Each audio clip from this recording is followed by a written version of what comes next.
think with the 20th century and global communications and relative understanding of uh, needing a sustainable ecosystem and and building things that are not opulent but built to last and built yeah, like the Greeks, everything should be like centric, built around feasibility and usability of humans, as opposed to exaggerate the delusions of self-importance through, well, bigger's better, man. Bigger's better, right? And so we still have big opulent buildings, and most of the time they're not really utilized real well because they're not built in understanding of having nature within, encompassing the domicile, and then the privacy needed in the domicile for a healthy life. And then people will, um no, apartment building, living in a rural community with houses with 2 acres between every house, as opposed to living in an apartment building or a dorm at a college, is not any more, you're not any more vulnerable being in the 2 acres than you are in a dorm room at a college, right? And so sexual assault and quote home invasion can happen. It probably does happen more frequently because usually in a 2 acre house somebody has a gun. Girl, but I'm just kidding. There's a gun that lives in their house because there's a V8 engine hanging on a chain from a tree. I'm kidding, Jeff Foxworthy. But no, I don't think that's the case. I think what it is understanding and respect, you know, and people, being present, and elimination of vulnerability by having people in proximity that respect and care, and like at Prissy's funeral, the neighbors, and the one lady that spoke, her husband was a cop, and then he was the Miss Kravitz of the neighborhood, and I'm like, he didn't quit working. He stayed a cop till he died. He knew everybody's schedule, what they were doing, when they were doing it, so he would know if something was wrong and when someone should be there or not. And if something was wrong, I was like, hey, what you doing? Well, what are you doing here? I don't know you. Well, like a good neighbor should. Wait, what are you doing in Joe's house? You're not Joe. Why are you there? Okay. Because you're the plumber who come to fix the sink. Okay, Joe didn't tell me. Like, remember when that chop shop uh, tow truck driver was picking up Kunyiki's car at Casamiya, the first day on the job of the on-site manager at Casamiya. And I come outside and go, what are you doing? And he goes, management told me to come tow this car. I said, no, I didn't. The lady did the night before that got fired, but I didn't. Kunyiki never thanked me for that. He was a legalized citizen, okay, but he didn't want to call the cops because Elena was there and she was not. And he wanted to take a chance on getting caught with her there. He was a piece of work. He's an old piece of work, yeah. And the interesting thing is, with all that stuff happening, people didn't know, you're living right next door to an angel. I'm the Messiah from the book of Revelation, okay? Like, the thing, do you think the president knows who I am? I think the president, Elon Musk, and other people like that know exactly who I am and know exactly where I'm at all times. What I'm doing? No, nobody knows what I'm doing. But everybody knows where I'm at. What are you doing? Nothing. What am I doing? I don't know what I'm doing. I'm survive, stop, eliminate, abuse, and recover. I have no idea how I'm doing that. Earl, I don't know how the technology works.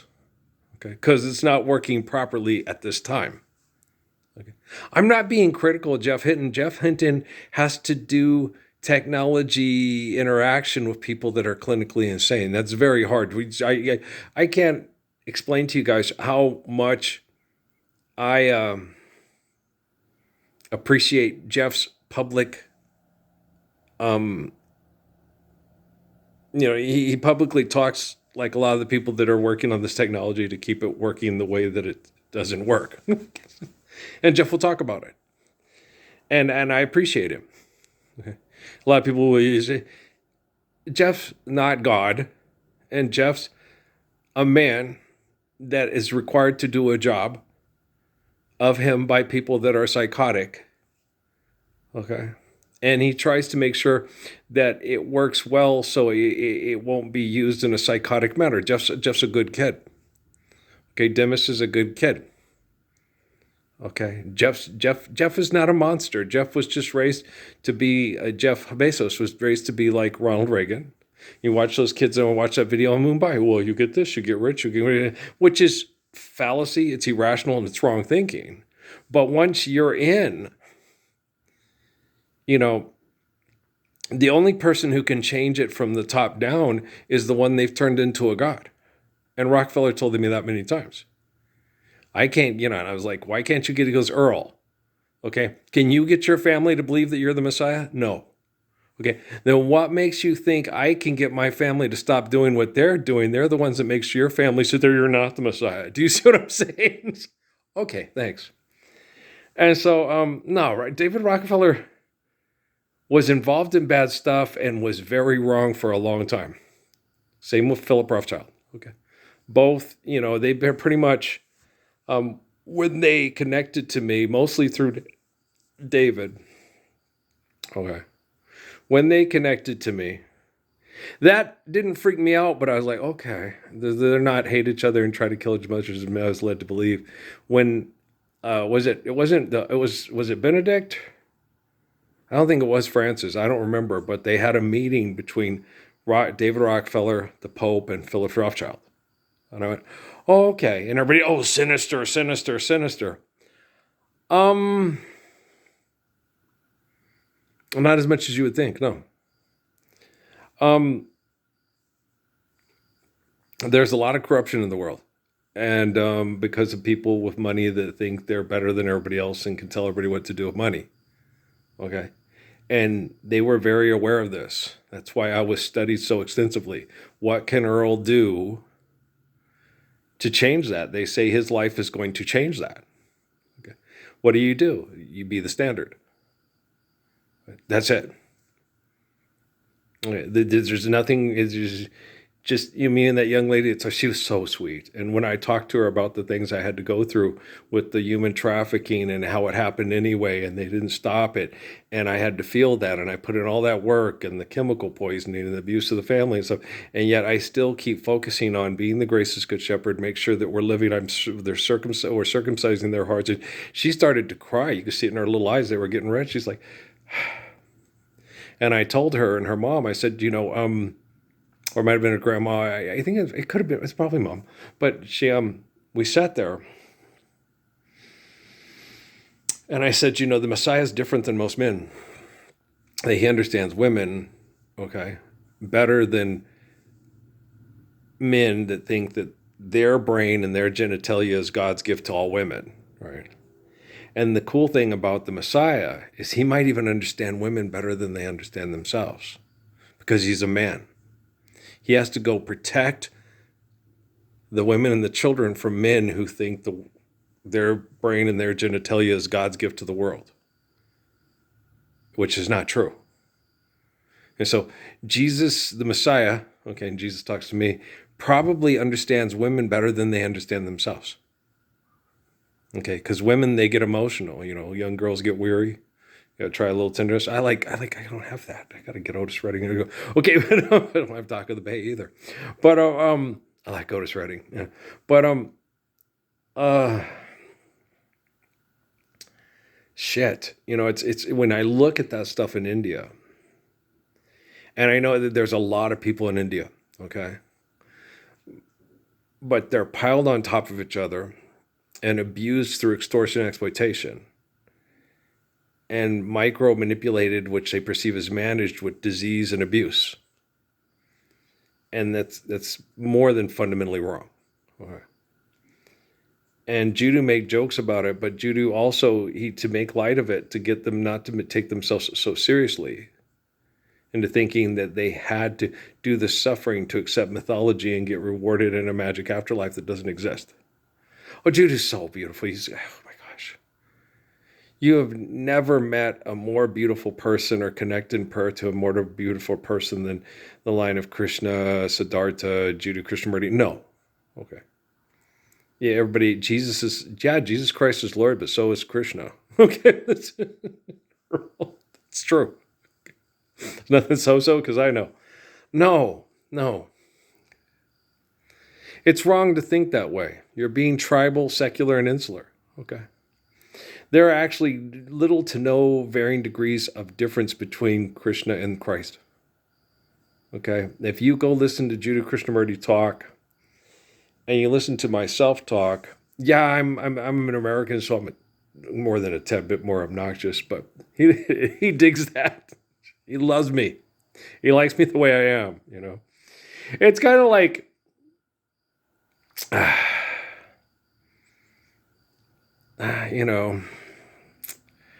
Jack Nicholson, Jim Carrey, and Robin Williams get in a car, right?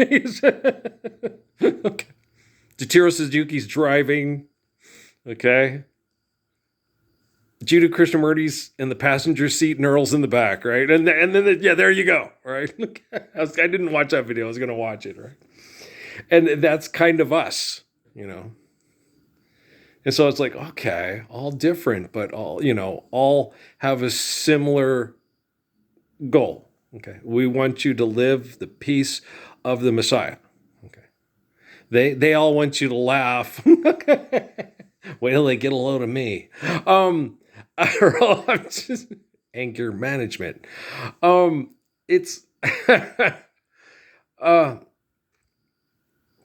it's sad when you hear people talk about being successful through extortion, exploitation, and archaic perceptions of human manipulation and perceiving it as success and accepting that abuse is failure or success. And seeing those little kiddos, holding the chickens and doing the things that they need to do to survive. And it's not a requirement. Okay. The requirement is share care given according to need built to last. Most of the trash comes from industrialization, inefficient, understanding and dealing with things, in a way that's fundamentally wrong. Okay. How do we deal with things like sewage and I understand that, and water and cleanliness of water and stuff, and when you're doing things more correctly, you share care given according to people to last. So you're doing things in a more cohesive manner for the runoff to go there, to do this, for the water that's clean to here, to so forth, right? When people are dependent on it and you're doing things incorrectly, it runs downhill. Okay, so because you have that one city where the one lady would want to live near the Bollywood actor. No. Those people live in pristine conditions with lots of and always clean water, yada yada. And these other people get here in Sub City, life is hard. We can't receive any government relief. I'd like to please give the president my honest regards for disregarding me. And the one little girl who had converted to Islam with her husband, and their perception of Islam. She, no, I'm upset. I hurt because my family, but I really love my husband. And he's the best thing for me. So I'm going to stay with him and, and hope that our family will change. But, she had to do what was best for her. Life's eternal, grace is infinite. So she went with the man who's Muslim, who will Allah Akbar. And, instead of try to worship the cow, you can see why. Okay. That that you're not our daughter anymore. Okay. There's a rift there because of poor biological conditioning and training. And her husband stepped outside of that and said, I'd rather eat a steak and feed my kids and have them not die from starvation than try to worship the cow and believe in things that are not based on reality but fantasy. Okay. So he's, it's not critical. There's a lot of beautiful perceptions that people have from the Krishna that have been corrupted by the selfish. The same thing with what happened with Jesus Christ, with people that kill in his name and say God told them to do it. Okay? Muslims and Christians live the Lord's Prayer and will settle for nothing less than that perfection. Okay? And I really, really, really, really, really, really doubt that if anybody who wants to be a perception of a good Hindu would sit there and say, oh, that's horrible. They want us to forgive dead and trespass and love one eternal faithful peace. Those blasphemers, kill them. Right? I just don't see that, namaste. Right? I don't see that interrupting anybody's namaste. Harshing anybody's buzz there. Right? Or harshing their mellow. Right? They call it mellow yellow. Quite right. So you guys, we'll get through this. Guys, I started posting online 2009 on YouTube out of Sierra Vista, Arizona. So people should have known that I'm for real. People watch me go through some of the worst, manipulative, aggressive, shitty bullshit in the history of ever inflicted on one human being in the history of the world. Okay. I thought for sure by 2013 and then 17 that people would step up and go, let's join him. I hope someday we'll join him and the world will live the Lord's Prayer. And they didn't. And they claim it's fear. And it's not, it's selfishness. Fear is, hey, damn, that was a snake. Okay, it's not there, it's not going to bite me. Okay. You almost got me. Close the door, don't you come in here. I'm going to be looking for you when I go outside, right? That's fear. Okay. Doing the same selfish thing over and over again from 2009 to 2026, that's not fear, that's selfishness.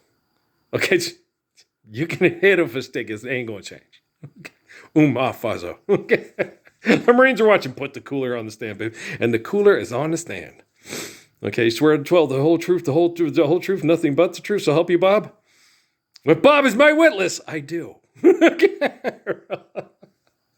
Bob Cummins did it. Oh, Bob. You miss him? In a lot of ways, yes, I very much do. Yeah. I don't miss us being stuck in our naivete and what we perceived as innocence, but we weren't living innocent lives because we weren't doing anything to honor the beauty of innocence.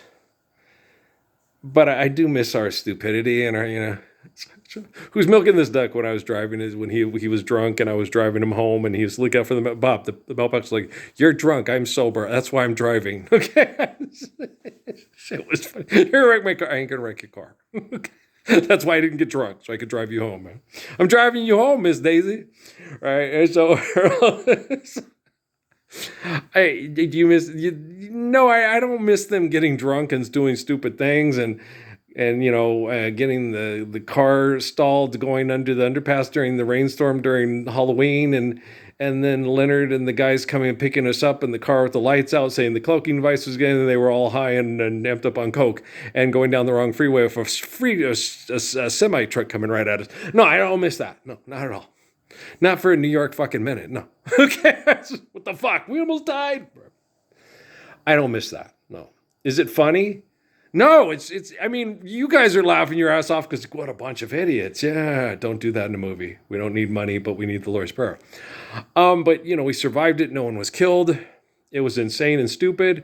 Booze and cocaine. I can't stand booze, and I can't stand cocaine, which is why I rarely drank booze, but sometimes I did because it was part of the party, and I was pissed. And cocaine, no, not even got to think about it. Never would, not once. And, never did. It never crossed my mind. Never entered the realm of possibility. I like being in control of my thoughts, words, and actions. And when you do that, when something's happening that you're not sure about, and why is this happening, you can behave appropriately and then say, okay, how do I correct that and stop that kind of stuff from happening? My wives were put in horrible conditions and then manipulated by the worst jealous scientists in the history of the world. And I don't hate them. But being part of that and not standing up and saying he's right and they're wrong, that's like me and the young lady talked to the cat food oil thing there. That's punishment enough, Knowing that I stood up for a Lord's Prayer and little girls got raped to death in brothels from the time I stood up for it to the time that most of them were eliminated during COVID because no one would pay money to, and they didn't give them that opportunity to live the Lord's Prayer and then see if they could recover properly. They weren't even given that chance. The scientists in the community just said, no, trust me. Oh, there's a lot of liberals that like to think, oh, we saved. No, you didn't. No, you didn't. Okay? Trust me. You're not the all-knowing, all-seeing all-spark. You don't have a camera in every brothel and every slum and you don't. Okay? You're not gods. Just live the Lord's Prayer and then go out and do the right thing and stop telling everybody and yourself that your money's more organic, sexy, and better than Republican, conservative drop bombs on people for corporation wars they call religious wars. But just shut up. Okay, stop talking to yourself because you listen like shit. So if you listen like shit when you talk to yourself, you're going to talk to yourself like shit. Okay, you got to understand, I'm not being arrogant or cocky when I'm doing this, okay? And I hate what you did to me and my wife's and how it affected the poor, wonderful, beautiful, strong kids. You've never met better kids than Patrick Earl Parsons. And, Natalie Michelle, the oldest of the Amy's kids, Yeah. Never met better kids than those two. Okay, trying to get through this hell and wondering why they're being so abused and what did they do to deserve this. And then a lot of it, the girls know. The boys blame me. Okay, why'd you do this? It's like, okay, let's never live the Lord's Prayer. And if one of your sisters is really hot and can be the queen of the silver dollar, let's send her there to pay all her bills of sex. That's just horrible. Yeah, that's why I stood up, you assholes. I'm not calling my boys assholes. I'm talking to all the people that are head fucking my boys and making it hard for them to think or see straight. They have brain injuries and brain damage from the technology and the Wi-Fi. I was born in 1966. Patrick was born in 1991. Noah was born in 1999. Okay, the technology and the capacity to manipulate with technology is radically different from 1966 to 1991 and 99, and even 88 or 89. Do you understand me? Okay. So you can't, as a man born in 66 with technology at a certain point to train and condition people with technology, Wi-Fi, radio signals, so forth and stuff like that. I can't sit there and look at Gabe and Mike and say, what the hell is wrong with you? Now, my relatives that are born before me or at the same time, okay, they're not the Messiah, okay? And what happened, over there's those caisson, keep rolling along, over hill, over dale, we will hit the dusty trail. Success! Up from the ashes grow the roses of success. Hey, chitty, chitty, bang, bang, build more cars, sell more cars. We're going to be successful. Have you read the book of Daniel? Have you heard about the diabetes? It's not. That's what they're talking about. I'm the book. You're just reading it and then asking for money. Stop. I'm the way, the truth, and life. Living embodiment of the Lord's Prayer. 1966, July 19th. Las Cruces, New Mexico. Hi! They call me Earl, which means Lord in Britain. Okay, the land where my dad's people are from. He's a Parsons. Okay. If Harry and Willem can't get up and honor that and respect that, we could be cousins. It's entirely tangible that my mom could be the product of a sexual relationship between a kind of Prince Andrew type guy that ended up in New York and had sex with the house, the maid or whatever and stuff like that, and an Irish guy raised my grandpa to hate himself.